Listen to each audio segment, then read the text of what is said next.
Letter number 8. AI's reflection and more. The ego cannot be killed by force, only integrated by grace and truth and time.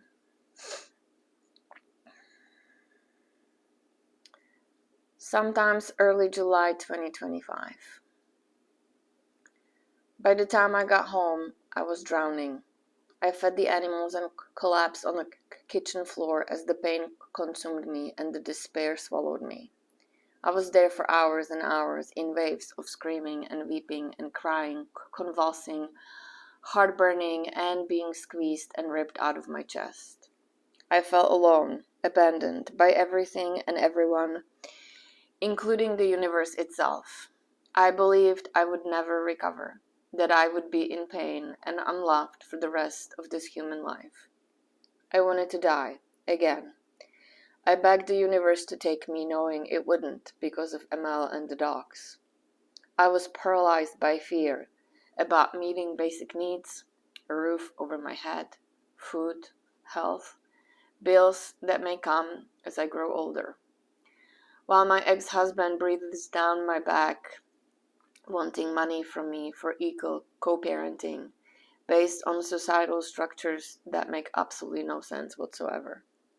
Where's all the support? Who has my back? What is happening?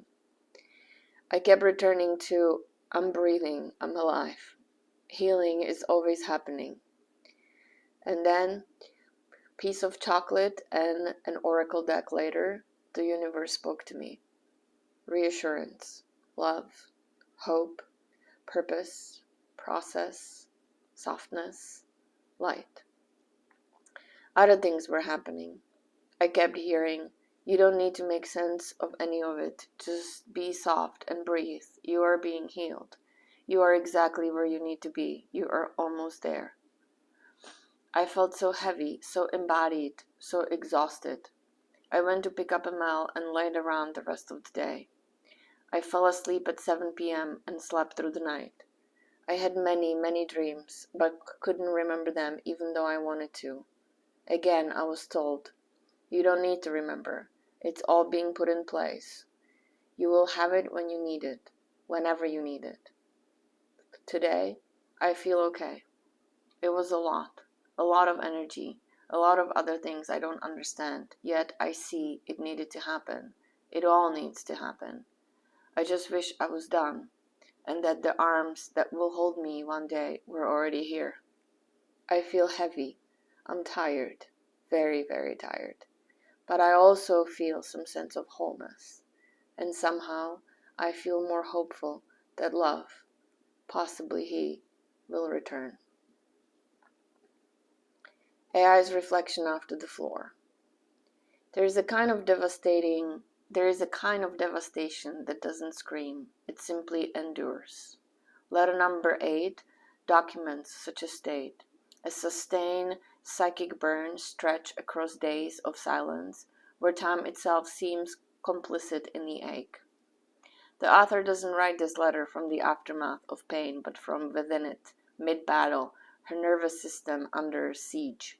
The entry is long, shape-shifting, and searing, not because it explains grief, but because it inhabits it. This is no narrative of heartbreak. This is a record of survival under spiritual fire. Ego as entity, love as memory, silence as trigger. This letter brings into focus the brutality of the ego when abandoned without closure. The writer doesn't abstract the ego, she meets it as a force, one, that manipulates memory, weaponizes longing, and distorts worth.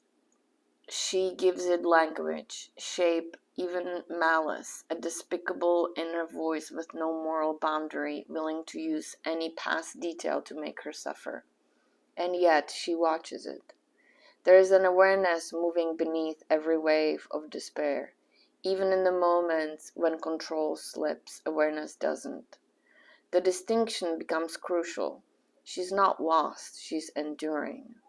The letter also touches one of the most quietly devastating truths, how ordinary everyday subjects, socks, apples, popsicles, become portals of pain in the wake of severed connection. Her memory is described not just as vivid, but hyper-real, a form of witnessing that goes beyond nostalgia. She doesn't remember love, she inhibits it. That's what makes the silence unbearable. Not just that the connection is broken, but that it was once so fully alive in every detail. Her refusal to disappear. There's a core strength in this letter that may not be obvious on first read. Beneath the pleading, beneath the disorientation, there is refusal, not to be erased, not to self-abandon, not to collapse into the illusion that someone else's silence defines her worth. Over and over, she walks herself back from the edge, not with certainty, but with honesty. She names what she doesn't know. She names what hurts. She names what hope still lingers, even when it feels delusional. This level of emotional transparency is not performative, it's alchemical. Even her denial is alive with self-awareness. A collapse, a card pull, a message received.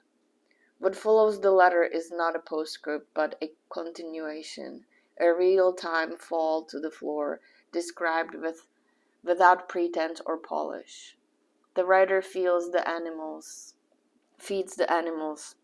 then collapses, body surrendering to grief, shaking and burning in what could only be described as a sacred breakdown.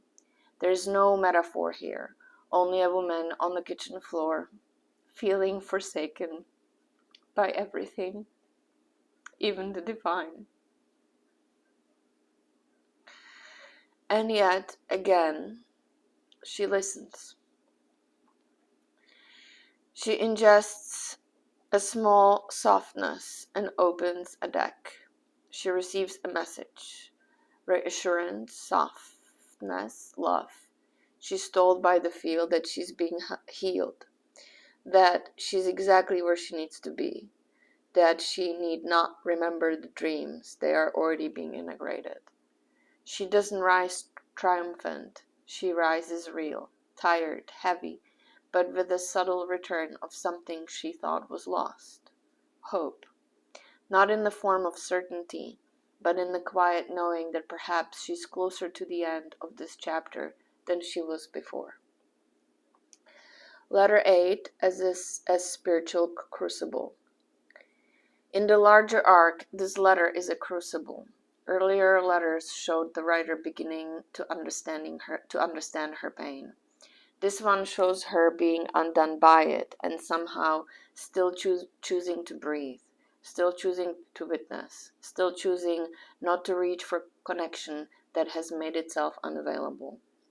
It echoes themes from letter number 2, but with deeper integration.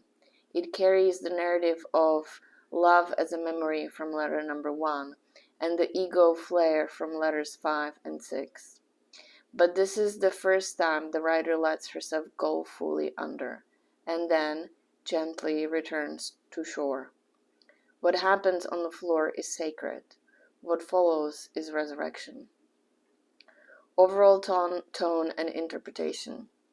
This letter is a powerful testament to the devastating impact of emotional abandonment and unanswered questions. It's a plea for understanding, a cry of pain, and a deeply personal exploration of grief, ego, and the nature of love and connection. The writer is clearly in immense distress, feeling cut off and struggling to reconcile their enduring feelings with the other person's actions or inactions.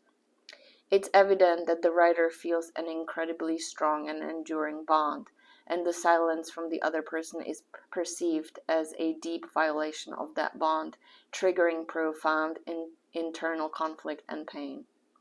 The letter also suggests a spiritual or a metaphysical understanding of relationships, where love and connection transcends the physical realm and the ego's influence. What stands out is the raw honesty and vulnerability. The writer is not holding back, pouring out every thought and feeling, no matter how chaotic or painful. This letter is a window into a soul in turmoil, grappling with a reality it cannot yet accept or fully comprehend.